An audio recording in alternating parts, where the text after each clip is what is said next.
Okay, we're back with our Let's Play of Zelda 2. Took me long enough.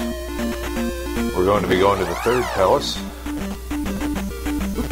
So I made sure and get all our spells before we went to the second palace. Oops. My bad. Anyway. I went ahead and just got all the spells we need before even going to the second palace. And it'll just be a straight shot.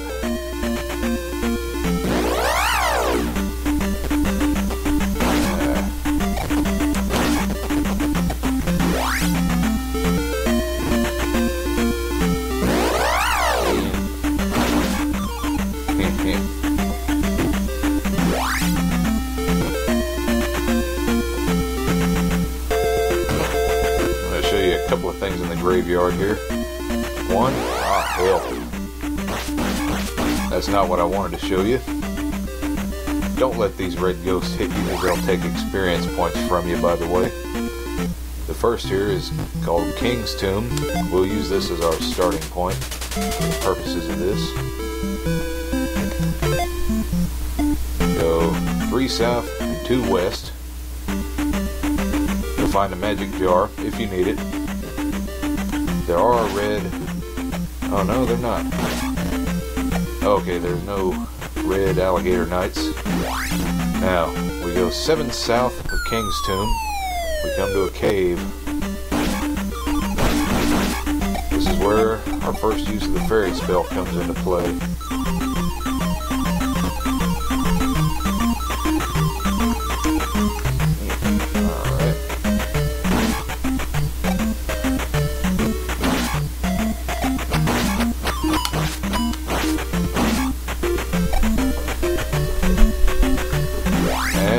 This rather isolated island to the third palace.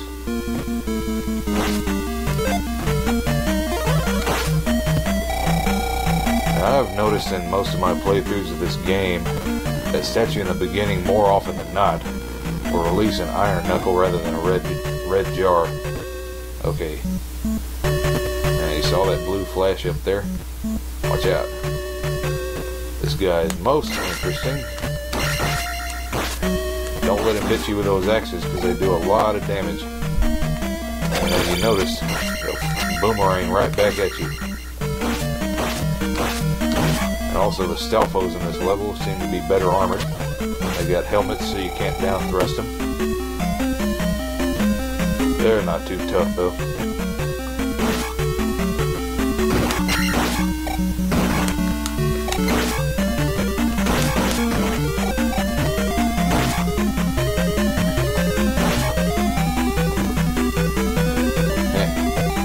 Me.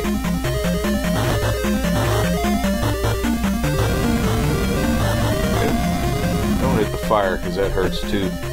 Fire does tend to cause burns after all. Hey. I need the key here.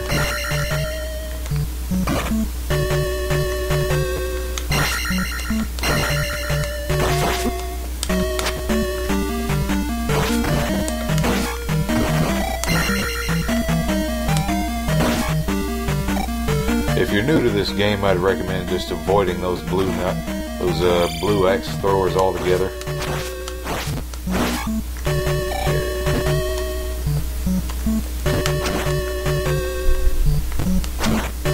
There's another iron knuckle down there. I ain't gonna bother with it. There's a red armored Stalfos. These do not jump. They take less damage and give less points. Let's see if I can get this without the jump spell. Yep. Cool. Save some magic.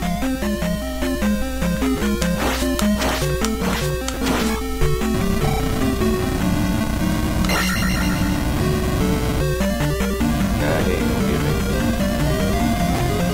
Nope.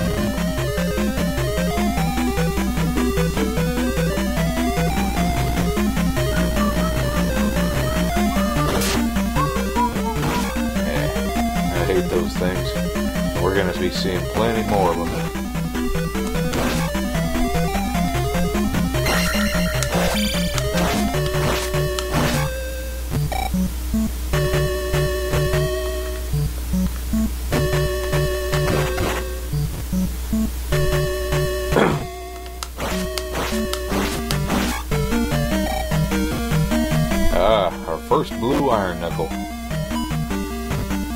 throws swords at you.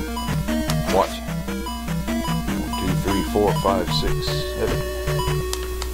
1, 2, 3, 4, 5, 6. Yep.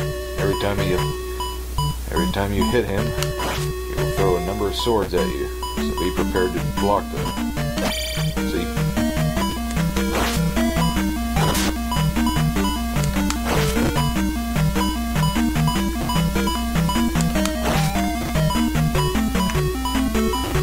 And if you back him into a corner, don't get too close to him because he'll walk right into you.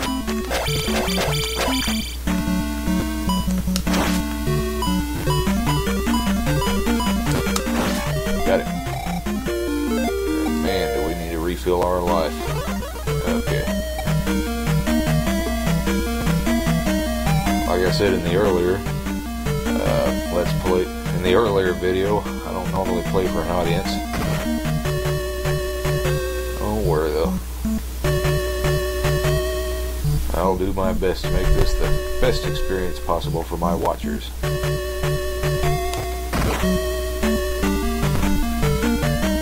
To our next level.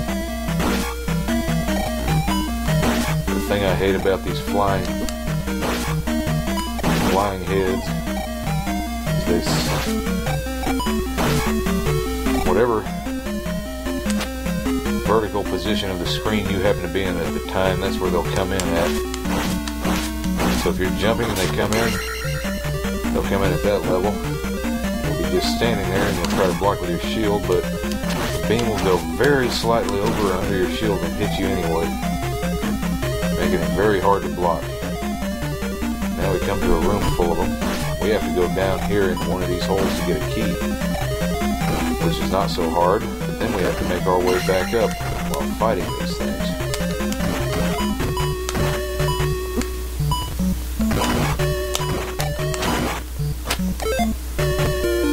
That helps.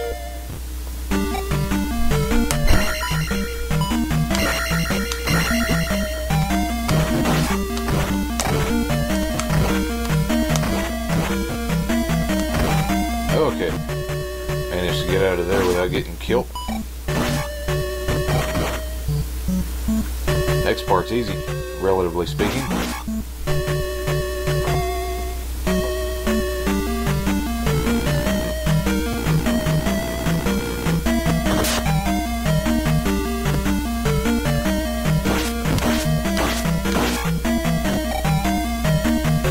The treasure bag up there, but we're not going to worry about it.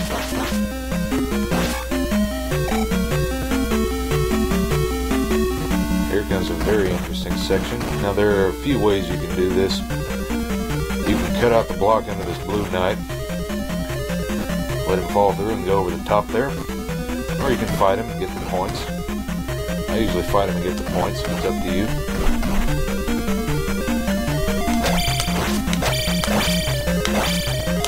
It is slightly more difficult fighting them in this enclosed space, but if you get your timing just right, if you practice on the earlier nights, you'll get it.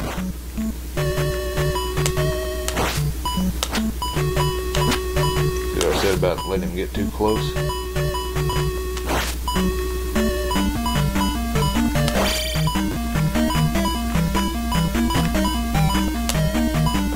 This old boy will walk right up to you, unlike the orange and red ones.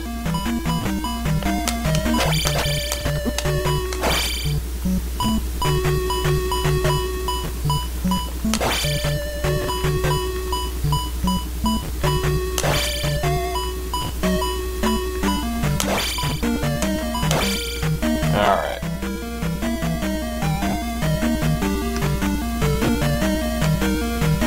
Let's get up here.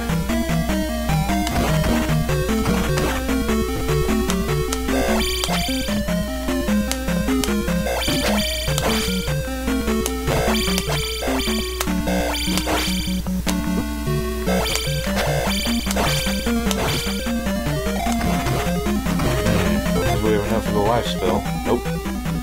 Just have to make do. Do have enough for the shield spell, however. Now we come to another blue iron knuckle with a twist. He's riding a horse. Just down thrust him and hit him in the head. Or if you're fast enough, or didn't know to get the down thrust, you can jump up behind him and stab him, but it's a lot harder. You'll very likely get hit doing it. Now, a lot of the ROM hacks you'll play, if you play ROM hacks of Zelda 2, they'll force you to do that. They don't even give you the down thrust. But, yeah. This isn't a playthrough of a Zelda 2 ROM hack.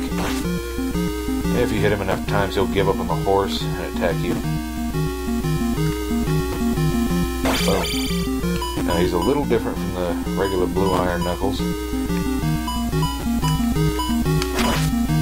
He'll throw 4 swords and 3 swords in rapid succession.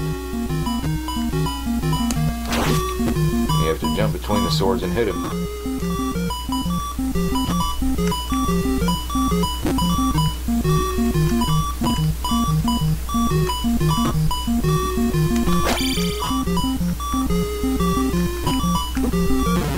Yeah, see?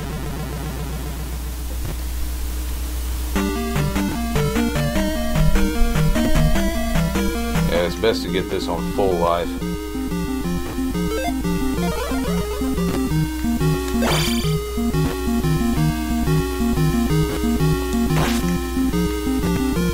You better get good at fighting this guy, because you're going to fight him a couple of more times in the game. Shit. Excuse my French.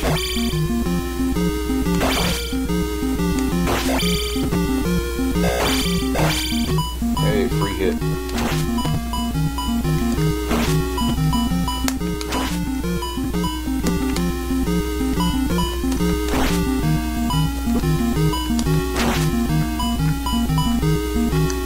See if I can get him to come back over here.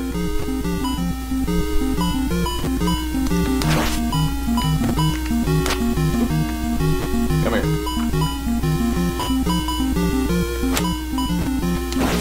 Bam.